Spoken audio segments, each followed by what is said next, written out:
Sound வரும்.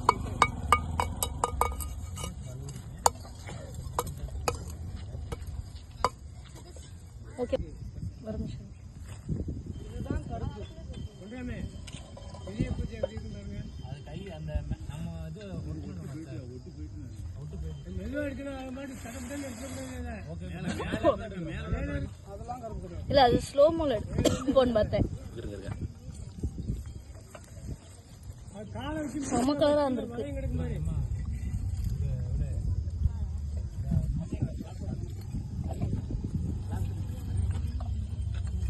ஐயோ இந்த புத்தாக்கு மூக்கு ஒரு புத்தாக்கு மட்டும் மூக்கு உடஞ்சிருச்சுங்க. ஒரு புத்தாக்கு மட்டும் மூக்கு உடஞ்சிருக்கு. புத்தா வந்துருச்சு.